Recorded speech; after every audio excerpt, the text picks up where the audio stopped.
Hey, how you doing, guys? Flea Circus. This is going to be the instruction video on how to set up, operate, and transport your Flea Circus.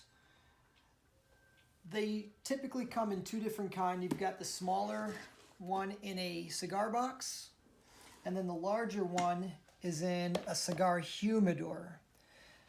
Whichever one you get, this video will show you the mechanics of how to work them and set them up regardless of which one it is. There just may be little things that are different. Depending on the size of the cigar box, the cannon may not fit underneath the floor. There's just not enough room. So if that's the case, you'll be getting a separate bag to carry your cannon in. With that said, let's look at some stuff on the cigar box. There's a hole in the back. There's going to be a large hole, there's going to be a small hole, and that's going to be no matter what. That's a cigar box. Here is how it looks on the cigar humidor. You've still got the large hole and the small hole. If you've got a flying trapeze, there will also be holes in the back here on the cigar box and back here on the cigar humidor. The only area that comes in different is there's an extra hole here on the humidor, which is not on the cigar box. And the reason for that is because to operate your trapeze, when this is opened, you've got this side wall, which means you'll need a hole here.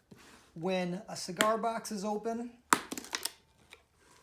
there is no side wall, so that hole becomes unnecessary. So when you open your Circus for the first time, this is what it may look like if you've got a humidor, and if you have a cigar box, it will be slightly different. The humidor stays open because it's got this nice little latch that keeps it right where we need it in order to operate your flying trapeze. Make it stay looking nice. Cigar box, this would just typically fall back, so we've got this nice looking rope that keeps it in the position that it needs to be in. In the humidor, the base is already on display because you've got this extra room and it closes nice and easy. On the cigar box, you don't always have that, so if we want to have something built up like this, then you're going to receive it and you're going to transport it with the top down. To take that out, you just flip this around, and now you're in business there for having the top. So that just keeps, if you put this down, you see this is glued on, so it's not going to close, which is why you have to transport it upside down. Okay, so where is all the stuff stored? Most of it is underneath the floor. If you look, there's this. I like putting these on. It adds a nice little thing to it, but it's not really necessary on this one because you could reach in the hole to pick it up. But if for some reason you wanted, the original purpose was to do that. I did not put one on this cigar box, but oftentimes they have it. The reason it's not here is because you could lift up the floor just by grabbing this. Now, if you come over and you look inside, you'll see all of your stuff. Can you see that in there?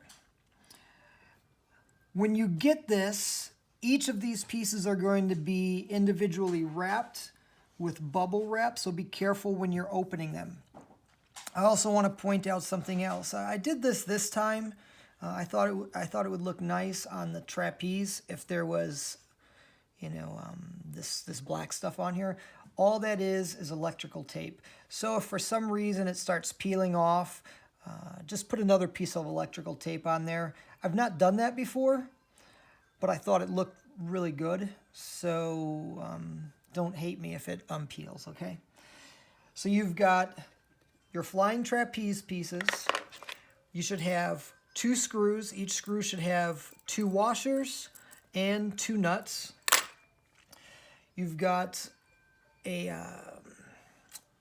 springboard, diving board. It should have a piece of monofilament. It's going to be very long. You want it long, so just keep that there. Also, on one of the flying trapeze, you will see there is also a piece of monofilament. This is to operate the trapeze and make it fly on the side that the flea is going to land on. I'm sending it to you with this fishing line on it. I do not expect you to use the fishing line in performance. What you want to do is, for this part only, for the flying trapeze, you want to use invisible thread. Any kind of invisible thread will work, but I highly recommend the Kevlar. And the reason for that is because it lasts very long. It's still completely invisible, whereas this is not invisible. And the reason I send it to you like this is because I want to make sure that on the video you see exactly how it operates. You probably already have some invisible thread, and if you don't, it's dirt cheap. Okay, so you've got that. You will have a plunger. If for some reason you lose it or break it, go to Walgreens. They give these to you at the pharmacy. You can use it just like that. I mean, you pull it out, push it in. It's connected to a piece of hose. This hose comes off, and you'll need to take it off when you fill your plunger with water for the splash pool. It slides right back on. If for some reason you need more of this tubing, you get this from any pet store. You could probably even go to Walmart or Target, anywhere that sells supplies for fish tanks at home. This is the standard tubing for a fish tank. So you could get that pretty much anywhere. You'll probably never need to replace it unless you lose it. So you got that. Inside, you'll also find your cannon. If there's room underneath the floor, the cannon stores underneath, and you're good. If there's no room underneath the floor, this one you could fit all of the props that you're going to need. However, the cannon is bigger than the floor, and that won't close. So in that situation, you'll receive your cannon in a little bag. I can't tell you what kind because I have so many different kinds that I may send it in. So you will have a nice little bag to carry the cannon in. The only catch is in the cigar box, it doesn't always fit underneath. Okay, so you come over here. You will have a pool. This is the splash pool that's going to shoot water out. There's a hole in the bottom. That serves two purposes, and I'll show you what that is in a minute. The kind of pool you have will depend on which circus you have. In a bigger circus, like this with the cigar humidor, the pool is similar to this. On a smaller cigar box, it will be something like that. Again, there's still a hole, and the hole serves the same purpose. It's just the difference in size based on which circus you have. You have one of these. This is going to be very important. Don't think it's junk that you just throw away. This is going to be very important. This is what you use to operate your diving board. So there's one of these. If you lose this, you could make another one. You could get a dowel rod. I like using this because it lasts forever. This is some kind of plastic that they found on Neptune, and I found it on eBay for $1 million, and I bought a piece. So you got a piece of Neptune. Not, it's just a screw. And then, of course, you're going to have your diving board. The diving board has monofilament on it as well. Do not replace this monofilament with invisible thread because it will not work. If for some reason you break this, which I don't see how that would happen, it's never happened before, what you do to replace it is get 6-pound fishing line. That's what this is. Underneath the diving board is this piece of copper. That's to keep the diving board straight. And then you'll see there's a lot of hot glue down there to keep everything in order and this in place. The reason why all the hot glue is down there is because when this springs, it bounces, and you don't want the diving board portion to fly out in the middle of a performance. So that's why it's on there. Nobody could see that. So it doesn't matter that it's a little bit ugly, because it's like this all the time, and nobody could ever see the ugliness other than that. And even that doesn't really get seen because of the position of it. All right, let's get to setting this up. Okay, so to pack this up, I want to show you this really quick in case you have the cigar box as opposed to the cigar humidor. You've got this piece of rope on there. If you close this and the rope is out here, it won't close. So all you do is just make sure you push the rope on the inside, and now you're good. At this point, you push it down. This box is actually really nice because it's got these little clips that lock into place, which I really, really like. I don't find these kind of boxes that often. So you may or may not have the clips, but this is a nice one. It's going to a friend of mine out in St. Louis. So I think he'll be happy, and he'll have a separate box for that. But for now, let's focus on how we put these together. And like I said, putting it together is the same, whether you have a cigar box or the humidor. The reason I'm going to use the humidor to explain how to put this together is because it's a little bigger and easier for you to see. So to begin with, you'll remove your top and take out all of your little pieces. Set them aside just for the time being as we walk through this. Now I'm going to take longer than it would normally take to set this up. When I set these up, you are up and running 3 minutes. You know, if you take your sweet time, it's 5. But I'm going to take a little longer because I want to make sure I explain all the details. So to start with, let's put the flying trapeze in the back. Take off the nuts from the screw and take off one of the washers. So you should be left with one washer and a screw. This goes through either of the holes in the back. So push that straight through. And the reason for the washer back there is because when you tighten the nuts or the screws, I don't want the turning of the screw to scrape up the box any more than it has to. Now here's the next thing. I learned how to make these from a guy who learned how to make them from another guy that used to work in vaudeville. And one of the big things that he stressed is that you do not want it to look too perfect. You want to keep the homemade look because it adds to the mystery and the entertainment and the fun. It's almost like you made it yourself for your little fleas.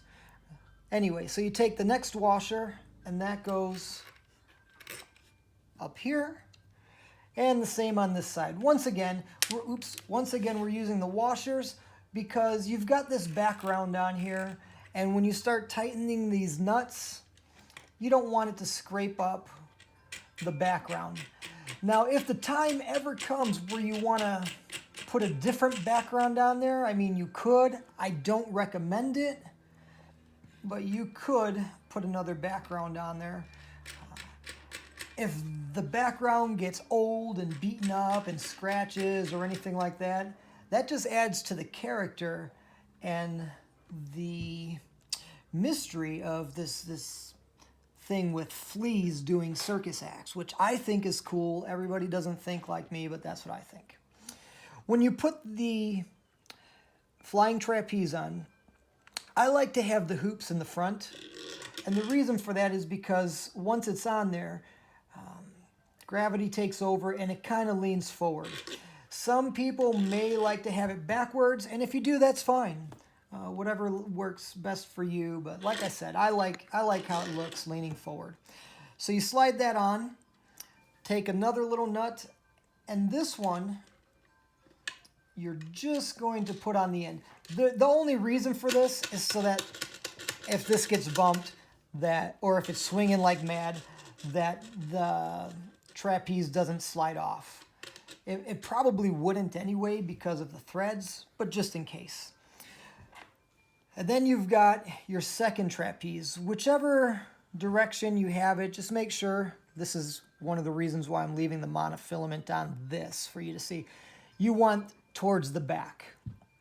All right, so it goes on just like that. You take your other little nut, you put it on just 1 or 2 spins. All it's doing is, like I said, holding that in place. Oops, I put that crooked. Just like that, and you're good. If you have a cigar box, then the thread will be hanging over to the side like such. Because you have this wall, what you're going to do is find the end. There it is. And there's a little hole drilled in the side. You can see the hole there. If you look from this side, you can see the hole right up here. And all you do is you take the invisible thread, in this case monofilament, you stick it through the hole and just feed it, pull it out the other side until it's all the way through. There you go. That is it, and that is how you operate the flying trapeze. I'll show you how to do the operations in just a few minutes after we've got everything set up. The next part we want to do is we have to set up the diving board and the splash pool, which means we're going to have to use this plunger in the process. So let's do that now. Okay, so we have to get the water in. We're going to do that right now. To make it easy, I just put water in a cup. You don't have to do that. If you just use the running water from the sink, that's fine too. So essentially, take the hose off of the plunger and use this. Just stick the tip in. You know how to use one of these things. You just pull it back, and now it's filled with water. I dry off the tip a little, but it's not going to come out, so you're good to go. Then you put the hose back on here. That part is set. You're done with the water. Next, we're going to take this whole piece and stick it through that giant hole in the back. That goes in first. This goes in behind it. It's going to be a tight fit, so make sure that you get it in there really good. And you want it to be a tight fit because you don't want that flopping around. That right there is all set for the splash pool. When you push that in, which we're going to do when we demonstrate how everything works, the water will splash out of the pool. It's just that simple. You don't have to worry about batteries dying out. You don't have to worry about anything not working. This will work, and it will function 100% of the time, no matter what the weather conditions are, no matter if you have batteries that work or not. It will always, always, always work, which is why I love this style of design. Before we go any further, do not worry about your box, your floor, your back, anything getting wet. Do not worry because it is all completely waterproof. The back has a clear coat over the background image, and after that, it's been waterproofed, and so has the entire box several times. So you're not going to ruin the wood if it gets wet. Now, you don't want to leave water sitting on it, so if it does get wet, which it will every single performance, when you're done with the performance, just have a towel, dab up whatever water's there. But if you forget, don't worry because it won't get ruined. On the floor, the bottom, I want you to know this is also waterproof beyond anything that really has to be done. What I've done is the whole bottom is coated in a clear rubber layer. So if water splashes on it, it's not going to get to the wood, guaranteed, okay? It's I can't remember the name of the stuff I use. It's in the garage. But it's got a clear rubber layer coat completely protecting the wood. Once that's dried, I also waterproof this with the same that's on this box. So this is the part that's going to get wet most often. It is completely and entirely safe to be wet. It will not warp or ruin your wood. Now, we have to set up the next part. So you've got your plunger in, you've got your hose set up. So now we have to set the diving board. And this one, I've got a whole board out. So the spring of the diving board will sit in the base here. If you have a cigar box, Circus, then there's a hole that goes straight through here, and there's another piece on the bottom fixed where it's supposed to be in the bottom of your cigar box that the spring will go all the way down into, and you'll see that in your cigar box if that's the model you have. But for now, let's just get this set up. So I like to set it here. You've got your monofilament, so just find the end of that, which is right here. And then there's a hole just in front of where the diving board is going to go into. That hole goes all the way through to the bottom. So you take your monofilament, you put it in and just feed it through. It pops out the other side. You grab that and you're good here. This is the first part of setting up your diving board. When you do this, make sure that the line does not get caught inside the springs. If it does, just unravel it. It goes right in. And now that is set in there with your monofilament going through that hole, which now we have to get into a location so that you could operate it during a performance without it being seen by your audience. So to do that, you just find the rest of the end, there it is, the end of that monofilament. And over here, there is another hole. You see that? So you just take the end of the monofilament, is going to go through that hole. It'll pop out the back, but I can't see because there we go, like that. And we are, oh, we're not through. I dropped it. Here, try this one more time. That goes right in, out the back, and we're good. So here, let me turn it around so you can see it coming out the back there. You see it right here? Comes out. All right, so you just hold on to that as you set the top back up here, and we're almost set to go. The last thing we have to do is to hook up your splash pool. And this is really simple. So once you've got the diving board set, you've got the monofilament fed through the back, all that's left, here's a good time to use that string, is to take this piece of hose that we have here, and we have to connect it to this hole so that when you push the plunger, it shoots water out. Very simple to do. There is the hole. So the hosing goes through that hole, gets fed through, and you just want it to pop up a little bit like this. So now that hose is connected to your plunger, which is in its spot in the back. You've got your diving board set up. So now we have to put the pool on. So this is where the hole comes in here. This is so clever.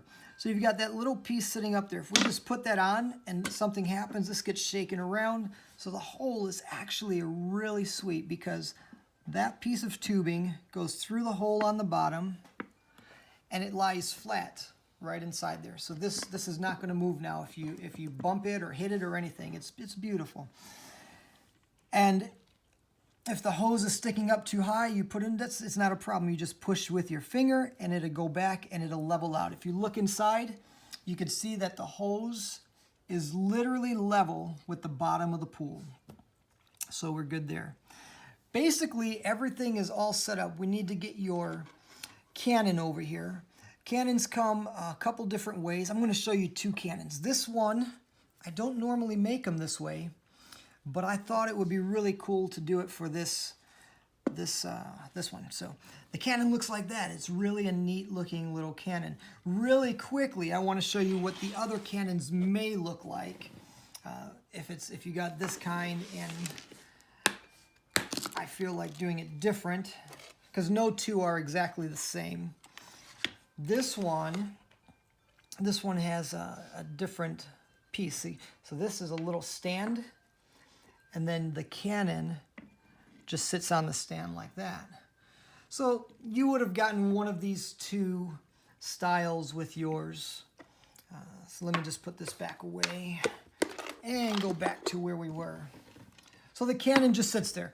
There is nothing to hold the cannon in. There's no special place. It literally just sits there until you're ready to use it. And I'll show you how that operates in just a few short minutes. The last thing we have to do is the final preparation for the diving board. Now I know this is taking a long time to explain. That's because I want to be very, very thorough.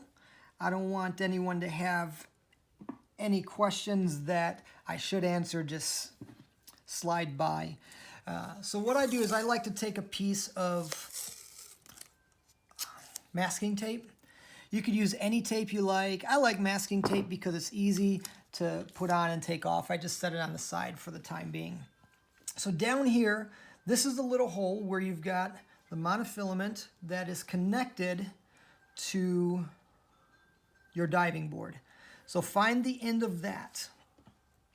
Then you've got this little piece, and it's got a hole in there, so just put the monofilament through the little hole and hold it in place as you wrap this around.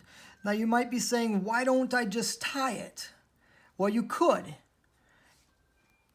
but I like doing it this way because I don't like to have to play with tying stuff and making it take longer or shorter. And you're going to roll this until it's nice and tight, as close to the body of the box as you could get. Once you've done that, you take your little piece of tape and just put the tape around there. This does not have to be nice. It does not have to be pretty.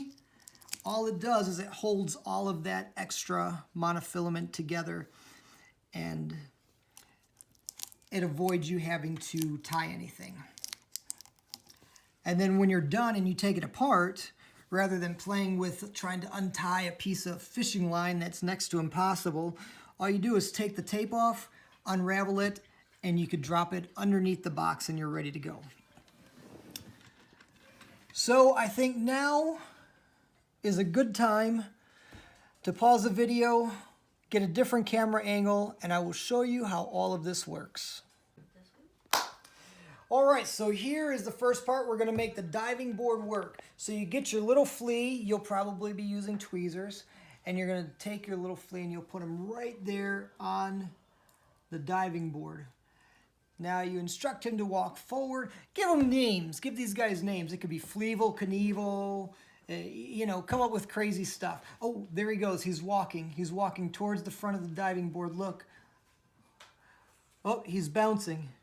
And he jumped. Whoa, flying through the air. All right, so before we make him go into the water and splash, you could adjust how much spring there is in that. If you want it to be more springy, you could have him up there, be like, oh, here he goes. Whoa, whoa, whoa. You know, it all depends how springy you want it. There's no right or wrong way. So here's how it works. If you'll come around me on the other side with the camera. Here's your little piece that controls the diving board. In fact, can you come over here so they can see both at the same time? Maybe zoom out. Basically, you're going to grab this piece, and as you pull it backwards, that begins to bend. When you're ready to let it go, you know, from the jump, just let it go. it's okay that it hits and makes a snapping sound. That actually adds to the realisticness of the springing of the diving board, which sounds silly when we're talking about realisticness, but it's part of the experience, and it makes it really cool. So it's okay if that hits and makes a noise because it's just the sound of that. Next, we're going to make the water splash out of the splash pool. When we do that, we're going to take this piece of the plunger and just push it in. If you want a big straight up splash like I'm going to do where it's going to hit me in the face, then just push it in hard, swift. If you just want a little bit, then push it less. One of the things I like to do with the diving board is after it goes like that and it springs off, instead of him just coming and making it like the flea lands in the water, I like to look up at the ceiling and say, oh, look at that. He's stuck to the ceiling. Do you see him there? You know, and especially if you have kids, but adults that go for this too. It's so weird. And they'll start looking up at the ceiling, or if there's a tree if you're outside, or a canopy if you're out, anything that is over your head. You could say it's stuck to that. You could take out a telescope and look like you're looking to see it and say, oh, look at that. He's hanging on by both. Oh, his hands are slipping. His fingers are slipping. He's holding on by just one hand. Oh, no. Oh, just one finger. You know, and just play it up and make it real dramatic. And then as he falls down, that's when I like to have the splash pool shoot up. Okay, so here we go. We set the flea on the thing. He walks over to the end. Oh, look at him. There he goes. He's out of control. He's going crazy. Oh my, look at that. He's stuck to the ceiling. You know, play that up. Oh, he's falling. Here he comes. Oh, look at that. He's done a double loop. Absolutely incredible loop. And that's your splash pool. Now I want you to zoom in. Look at the water sitting up here. I want you to see how this is all waterproof. It just sits there. It's not going to ruin the wood. So in just a few minutes of it sitting there it actually looks pretty cool. When you're all done, don't dry it off in the middle of your performance. Leave it alone unless it's something that bothers you. But I would just leave it because it, again, adds to the atmosphere. It gives more memory. At the end, people are going to be talking about how the water splashed you in the face or whatever you want to do with that. All right, so you're good. And the next thing that we're going to work on is the trapeze, but I have to wipe my face off because I have water on it. Well, here we go. We come to the part of the show where we use the flying trapeze. Now, personally, I like to do the flying trapeze first, because the cannon is the big finish. That's the big finale. The dive pool is just a lot of fun. So I like doing the trapeze first. But anyway, you get your little flea, and you're going to put your flea over here on the flying trapeze. There he is. And he's holding on. He's ready to go. Now to get him moving, you're going to move this one. But once he does that, he'll do a couple flips. He usually does about 4 or 5 before he lands on the other side. Are you ready? Yep. What? Yes, he's ready. Here we go. And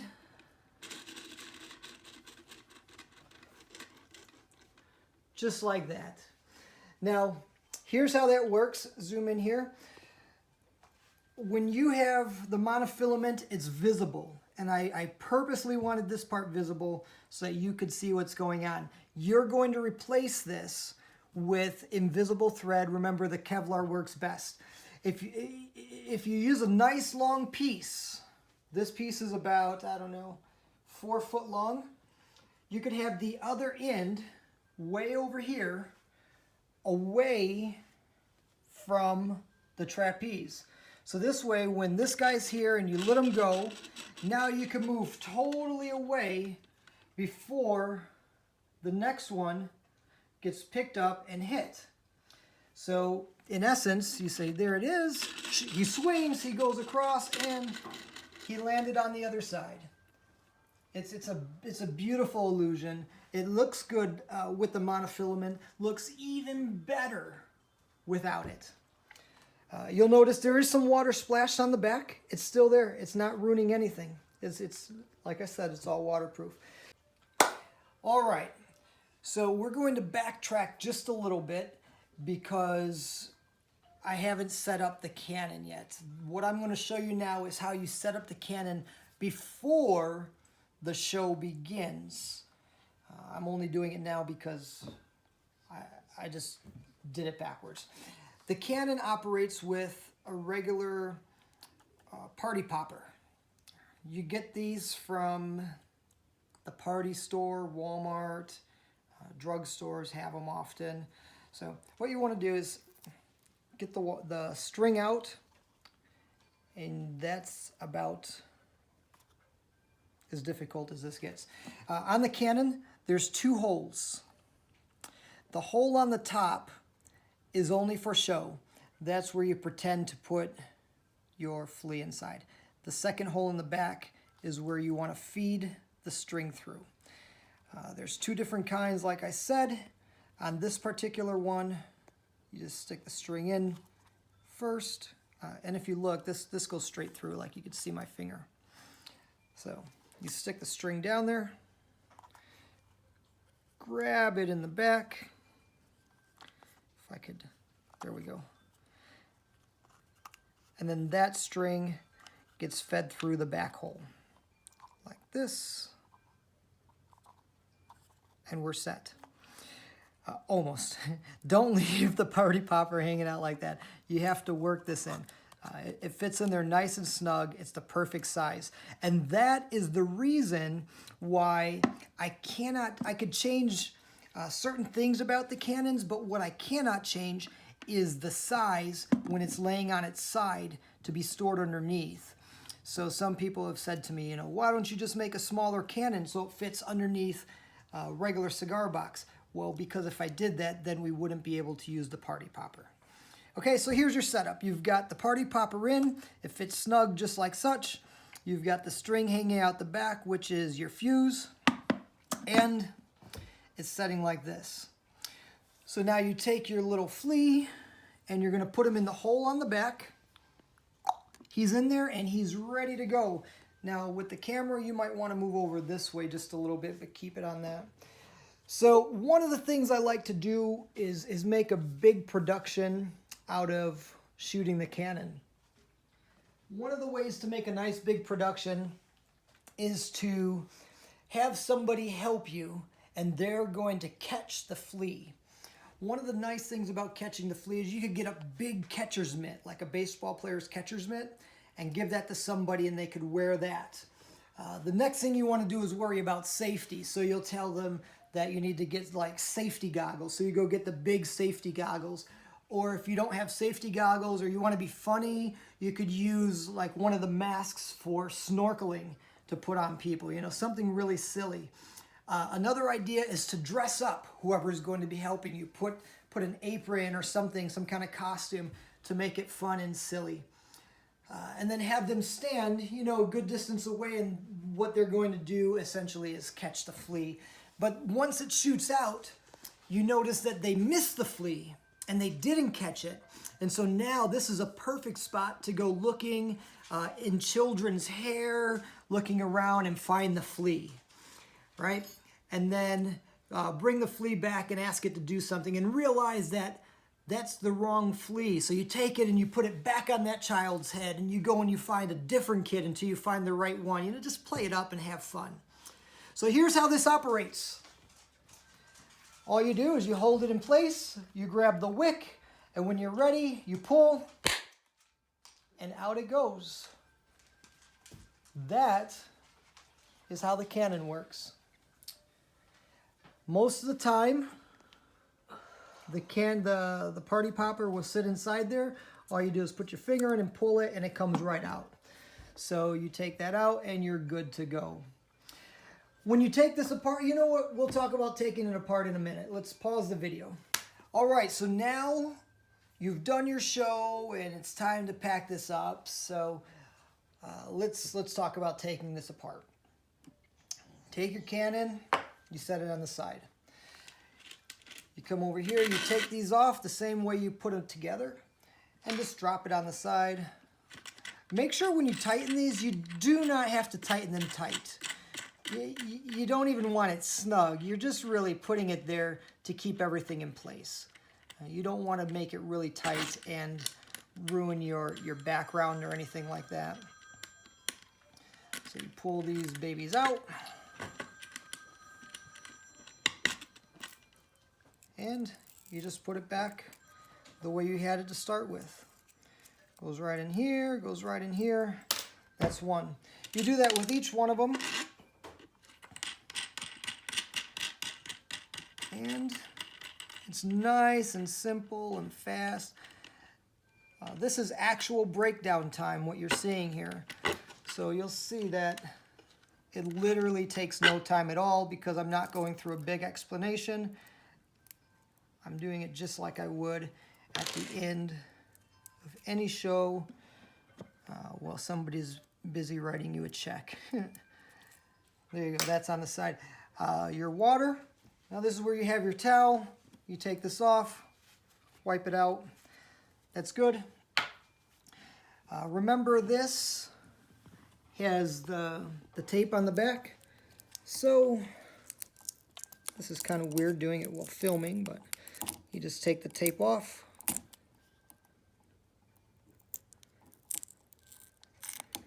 Throw that away.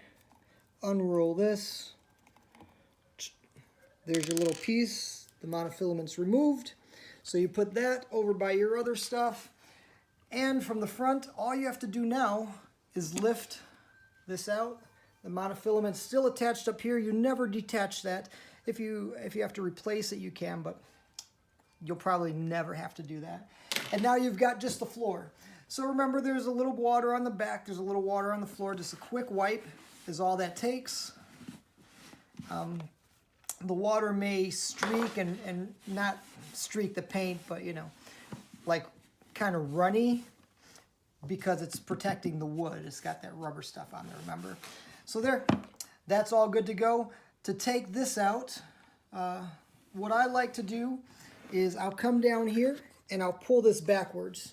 And the reason I pull the plunger backwards is just so that any water that's sitting in there doesn't make a mess. I don't like to have a bunch of stuff to clean. So you just push this with your finger, you lift this up and grab from the bottom, and you're good there. So that's your base. Come around this side, pull this out, and remember, this is going to be in there snug. That's supposed to be because you don't want it loose and flopping around. So it's nice and snug. Be careful pulling it out, and you're good. Whatever water's left in there, I just excuse me. I'll squirt it out in this little cup. I take it apart just to make sure there's no water or condensation that's going to build up. I'll blow through here, and that takes care of that. And you know, I'll get a new one for when I send it out, so you don't have my germs on you. But you're good to go. Everything's set. The way this package is, you just throw that inside, put everything in the bottom, the way it was when you opened it up to set everything up. That goes in here, that goes in there.